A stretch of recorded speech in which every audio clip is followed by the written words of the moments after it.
Hey, what's up people? So in last video I talked about some EDC stuff that I carry every single day, and this video I want to talk about some fixed blades that I generally use during summer or that I want to use this summer.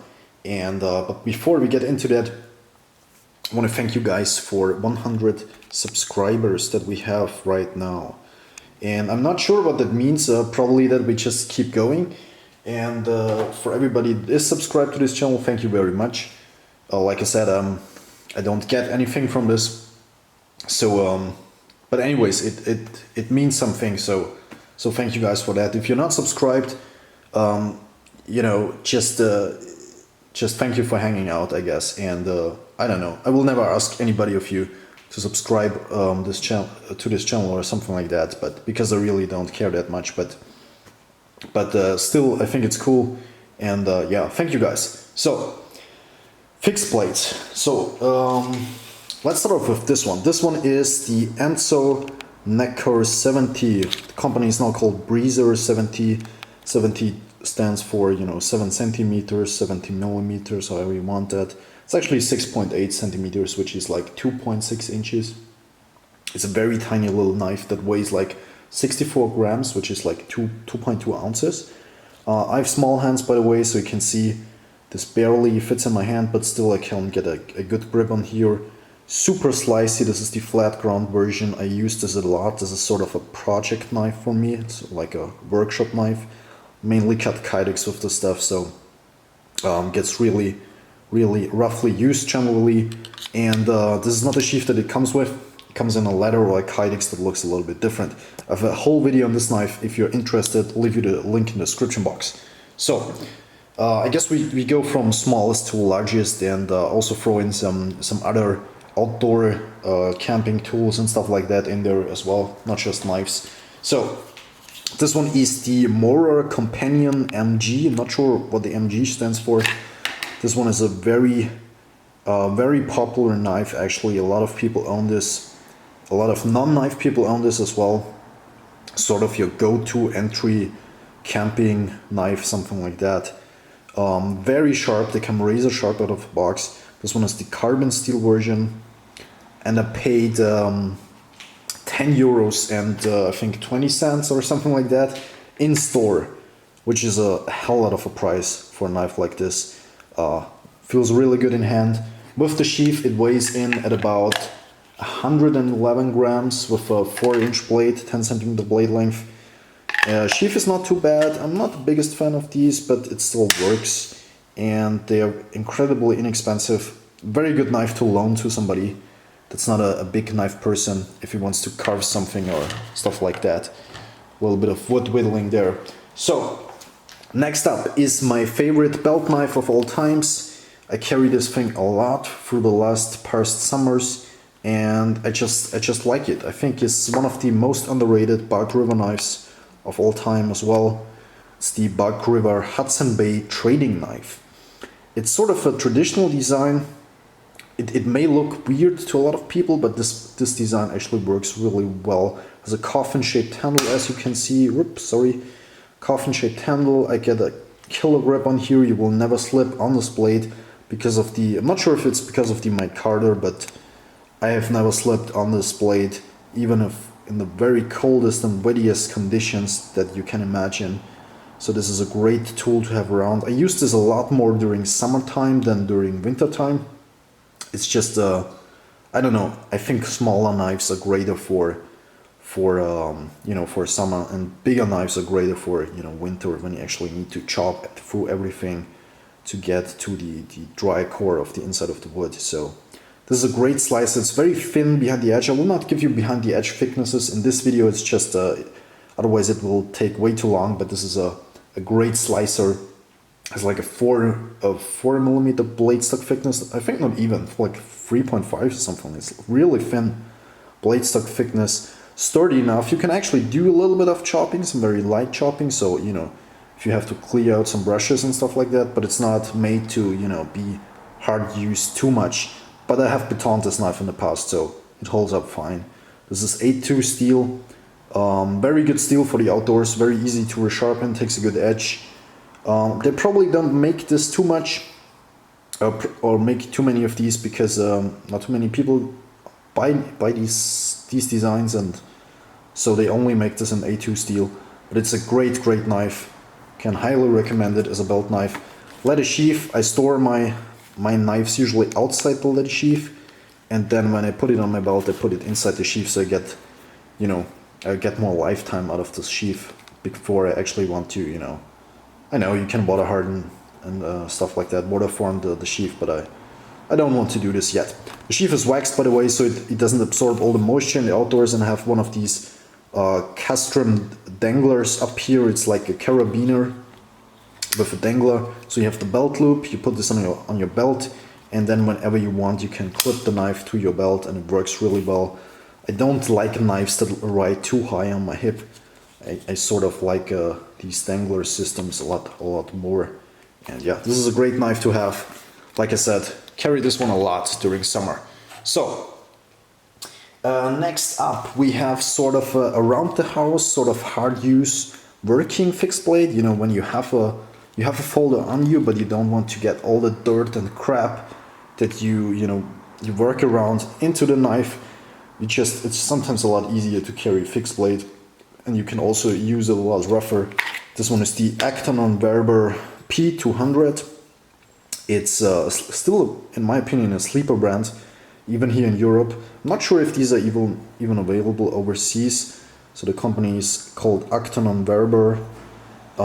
You can see I've broke off these serrations because I've done some really stupid shit with this knife, but this thing holds up so good. This is N690 steel. The heat treatment seems to be really good. Like I said, it was really my mistake, and I've pried and split too much wood with this, and eventually get to some really nasty parts, and obviously, serrations, after some while they obviously break. This one is DLC coated here, G10 handle scales. The handle scales look a little bit boxy, but it actually feels really good in hand. Full tank construction, comes with a leather, with a lanyard here, paracord lanyard. Great Kydex sheath, really good retention on this one. Great knife. This one deserves its own video, and I will do it eventually.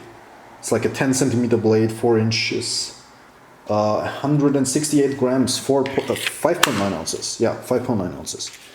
Great around the house, sort of hard use tool to have. So another one that's more a little bit, rugged fixed blade. This one is the Feldknieven S1. I'm not sure if this has another name apart from S1. I think it's like the pilot survival knife or something like that. It was designed for the Swedish military, or Swedish Air Force I should say, and to be sort of, pilot survival knife. I guess that's why it has sort of a skinny handle for a fixed blade. It's also full tang, but it's relatively slim, 5mm blade stock, pretty robust and pointy, but still, get a lot of thickness up here. It's a convex grind, such as, all the Buck River knives are convex. I really enjoy convex grinds. For outdoor use, I think there is no better grind than a convex grind.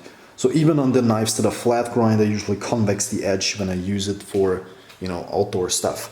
So I think it's great that some companies still make convex grinds. I think all companies actually should do that, but that's another topic for another video, I guess. So convex grind on this one.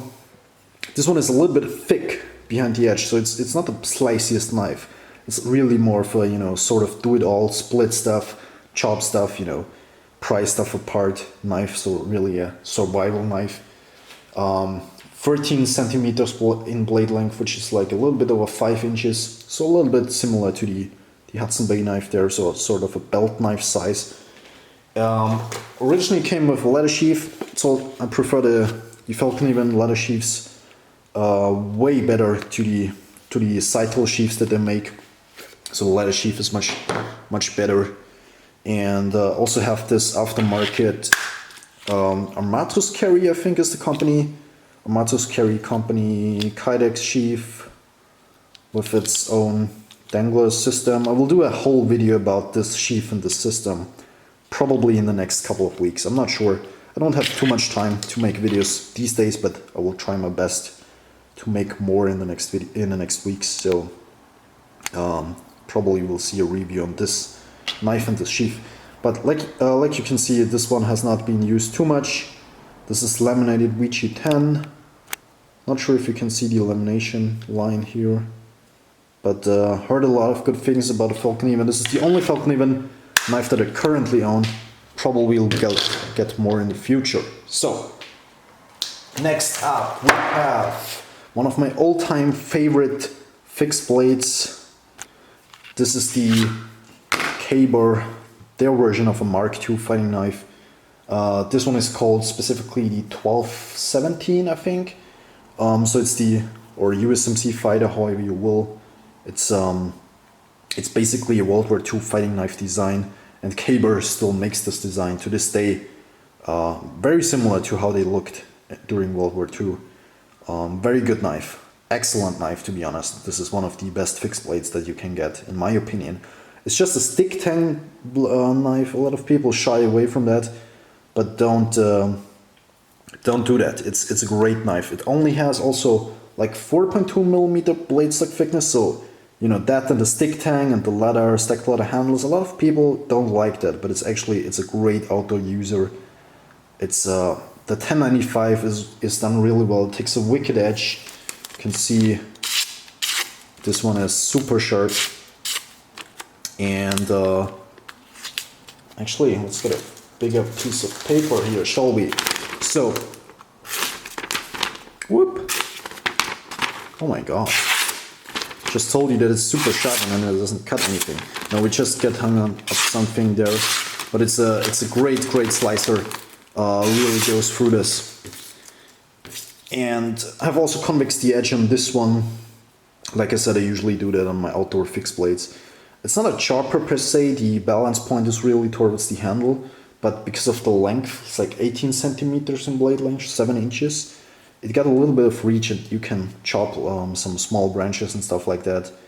And you can also baton. As I baton frozen wood with this knife, you cannot break this knife too easily. At least in my experience. Not sure if the experience of other people is. But yeah.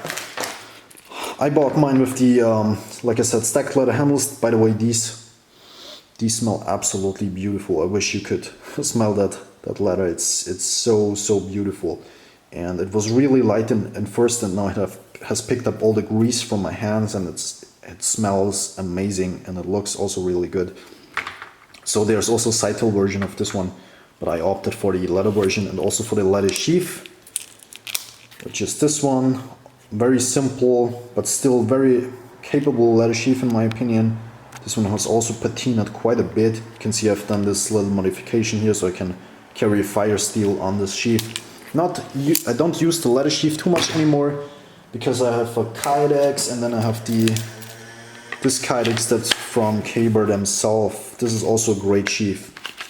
Has a drainage hole on the bottom and goes in left or right. Simple belt loop up there, and yeah, just a great knife to have. I will probably make a video about this knife itself at some point, and I will talk about what's the best sheath to get for this one. This is a Kydex sheath that I made myself, and yeah, I have way too many sheaths for this knife. I don't know why.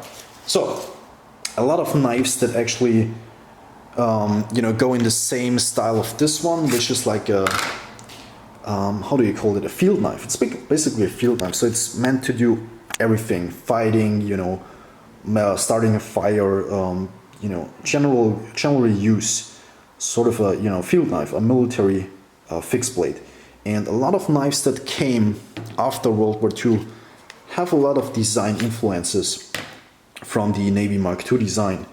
And so is this one, for example. This is a modern iteration of this one. Basically, this is the Steel Will Argonaut 800. This one is an Aus 8 steel, which I bought because it's more stainless than 1095. So I wanted something very similar but better suited for, you know, wet and moist and, you know, high humid environments, or just for winter camping. And so I bought this one. It's almost the same blade length, a little bit shorter, 16.2 centimeters, 6.3 inches in blade length, and has this side-tail, I'm not sure if it's side-tail, I don't know, rubberized, some sort of rubberized handle that are wrapped with like this camo tape, so because I don't really like that rubber. In field, you can see it wears off pretty pretty dang awful over time. But yeah, it's not the best knife. This one may or may not leave the collection at some point. It's 5mm thick. It's very thick behind the edge. Also, it's a great chopper. It has a lot more weight towards the front than the caber here, but it's not. It doesn't cut really good and stuff like that. So, and I also don't like the Aus 8 that Steelwell puts out. Usually, I like Aus 8. I have no problem. Sheath is good though. It's the standard cold steel sheath. They use the same sheath maker, and yeah. But this is a great knife. Can highly, like I said, only highly recommend it. So if you're not afraid of stick tanks. And next, before we move into some bigger fixed blades and some hatchets, I will talk about this folding saw. This is my most favorite folding saw that I've ever tried. This one is the Silky Tomboy 21. And 21 stands for 21 centimeters on blade length, which is like, I don't know, 8.2 inches? Yeah, 8.2 inches. 33 centimeters overall, 16.9 inches overall. Big folding saw. It's not the biggest Tomboy makes, but it's a great tool to have. I like this a lot. You can cut apart, big pieces, big logs, and you can cut off small branches. It works for everything.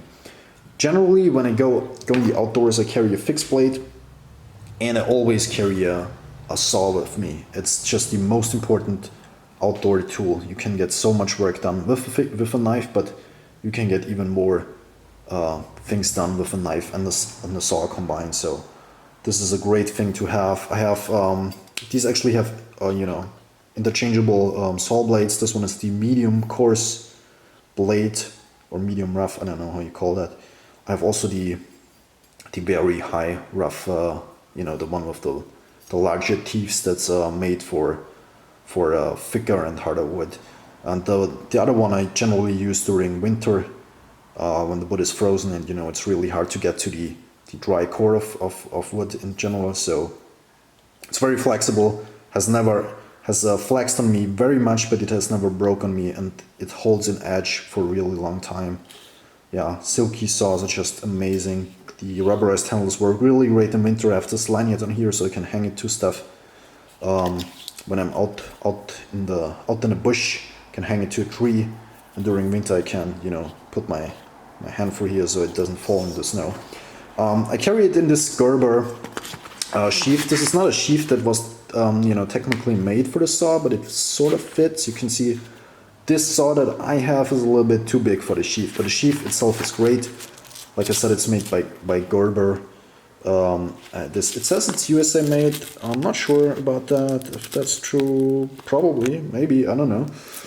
It cost me like €2, which is a hell out of a price. It came with Mahler clips that I took off, and I run this carabiner through here and carry it like this. It's a great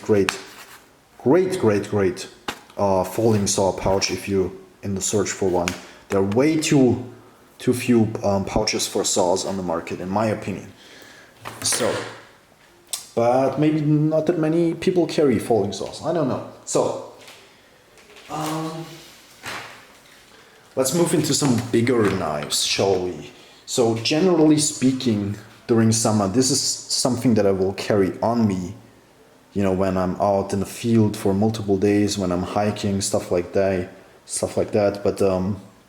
But when I'm working around the house and stuff like that, I can get away with a heavier knife, And during winter, usually I use something really thick. That's more like the Spark River Canadian Camp 2. And I used it to split logs and stuff like that. But, during summer, I don't generally need something that thick and that robust. By the way, if you're looking for a big fixed blade, the one that I'm gonna show you are very expensive, or rather expensive, I should say. If you're just looking for a big fixed blade that's a beater knife, just buy something in 1075, 1095.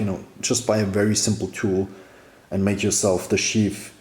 Make the sheath yourself. That will be the best. You will get the best deal for your money, so to speak. Because generally speaking, these really expensive fixed blades that you're just gonna beat on are not worth it for the average person, And This is something I would buy usually if I would be out in the wilderness every single day of my life, which I'm not, but I still have this, and I can tell you, buy something very simple in 1095 that's a lot more inexpensive, and you will still be happy with it if you're looking for a chopper. But this is a knife that I want to use this summer just because I have it and I want to do a review. The review is probably gonna come out in winter because I want to do a full year before I give you my opinion on this. With this knife, get a little bit more use on it. If you want to know my current opinion on this knife, there's a first impressions video. It's basically still the same, what I still think about this. So we'll leave you the link in the description box if you want to check it out. This is the Boker Arbolito El Gigante, big N695, fixed blade, 6mm blade stock. It's like a big Bowie with 24 centimeters blade length, which is 9.4 inches. Big chunk of steel. Not the best chopper, but not a bad knife either. The sheath is not that great though. So yeah, this one will be used this summer also, and then this one I will be using just because I really like this knife. This one is actually a custom blade that's really scratched up because at some point there was some dirt in the Kydex and that messed up the entire acid wash that was on here. So please, excuse the scratches on this. It also gets used a lot, or has been used a lot. I'm not sure how to say that, but yeah.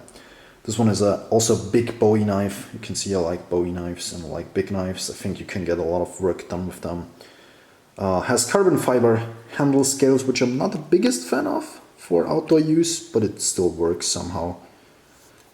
Short handle, big blade. This is one of the best chopper that's on here on the table. It's just not very thick. It's like 4.5 millimeters in blade thickness, or 4.2, but it's super front heavy because of the grind, how it's done. It's made of L2 steel. Not sure if you're familiar with L2 steel. I was not either before this knife. I was told it's similar to A2 with less carbon, but you can check it out on the Knife Steel app. L2 is explained there, or you can see the composition of it. I just know that it takes a wicked edge. This one runs at 57 rockball, which is not too much, but it's for the intended purpose just fine. It keeps a really good edge for it, and I've actually took down a couple of trees with this one. This is a great outdoor user. You can see it has a very, very finny pointy point, and I really like that. It's such a cool knife, and I really like it. And eventually I will get a refinish done on this knife and have a whole video on this probably, and about the maker at some point if the time is right. But this is a custom blade, like I said. Really enjoy this one. Yeah. Other two things, yeah, generally, like I said, these are the things that I show you right now are more the things that I use around the house and when I'm working on something. It's not something I actually carry on me too much. But if you're, not too far away from home, you can get away with a lot heavier stuff. This one is a hatchet from Grants Force Brooks. This one is, I think, the wildlife hatchet. And it's the third smallest in the row. So they have a smaller one, a second smallest, and then they have this one. So it's sort of a packable hatchet. It can still carry it, outdoors and camping. It's a little bit heavy for that though. Has like 619 grams, which is a pound, and 5.8 ounces, something like that. Convex ground, like all hatchets should be. So convex ground and hand forged in Sweden by Grants Force Brook. And I'm not sure what the handle is, probably hickory or something like that. It has a really interesting shape, so it comes into this like almost sharp corner. So your hand, if you make a fist like this, your hand falls into this sharp corner perfectly. And it's actually not too unenjoyable to use. It's not a hatchet you can take down trees with, at least not big ones, but small trees. It's more like debranching stuff, splitting small logs and stuff like that. It comes with a nice leather sheath, but has no option to carry it on your belt except like somehow weaving this through your belt, something like this. But it's not, nobody carries a hatchet really on his belt all day long, but I think there are aftermarket hatchet danglers available and stuff like that. But this one is a great tool to have. This one is a great tool to have fun with. So I use this for work a little bit, but I generally use this to throw and, you know, just have fun, you know, hang around the campsite and, you know, this one would be a great tool to have in your car, I guess, also. So this one is the Volker Fox Tomahawk. So it's a full tank tomahawk. That's not, you know, it's not a real like all full tank tomahawks. It's not like a real hatchet or an axe. So you can see by the thickness. This one has just 6 millimeters, which is still a lot, you know, 6 millimeters, full tang, very heavy. This one is the heaviest of them all, 830 grams, 1 pound and 13.2 ounces is it's a really chunk of steel. You can see I've done this sort of apocalyptic finish on here, so it looks all beat up. It is all beat up also, because I've used this for a lot of years, but it also has this sort of rustic, you know, gun bluish sort of coating on there. I've also modified the handle and then wrapped it again so I get a better grip on here. It's not really comfortable. It's not the best price on these tomahawks, but it works quite fine. It's a fun thing to throw around and stuff like that. Like I said, it's not the best working hatchet, but I guess it's not a real hatchet. But yeah, whatever. The machete, this is the last one, guys, by the way. The only machete that I will be probably using, not the only one, but one of the machetes, the other ones I have not here, but a new one that I want to try out. It's not really new, I have this for quite a while now, but I've never really used it too much. This one is the Cold Steel Machete machete. It's quite a thin, you know, machete, I don't know. It's 35 centimeters in blade length, which is 13.7 inches, 644 grams. It's quite hefty, 1 pound and 6.5 ounces. It's a hefty tool. You can see that the grind, it really has no grind. The grind is the edge, actually. There's no other grind to it. So what? So it's just it's double-edged also. The sharpness on this, you know, if I would close my hand on this and slide over, I would cut myself. So it's not almost a false edge, but it is quite sharp. So it's really a rough, hard-used tool. I think Cold Steel is one of 2 makers that still make a machete design. Sort of a World War II, you know, fighting machete style of knife is that, or knife. It's a machete. It's not a, you know, it has all the attributes of a machete. These ones are made in South Africa. I have no idea what the steel on here is. It's probably some sort of a high carbon steel.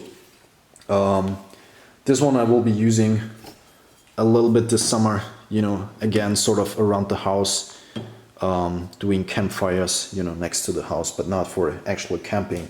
For actual camping, I will be using something that's up here. So yeah, there will be some things probably added to my fixed blades. This is not all the fixed blades that I own, by no means. These are just some of them that I want to use or have, like I said, have used in the past summers. But some things may change over the time. Some things may be added and some things may go. You know how it is. So, I hope you guys enjoyed this episode of Summer Knives, and I'm not sure what the next video will gonna be about, if I will make another episode of Summer Knives, maybe tactical or EDC knives, I don't know that. Maybe I will just roll in another review and then, over the course of summer, continue with this little series, so to speak. Sorry for the length of the videos, I don't know, it just happens to be so. You can always split up the video in more parts and watch it part by part. Anyways, thank you guys for watching and have yourself a nice start into your summer, guys, and peace.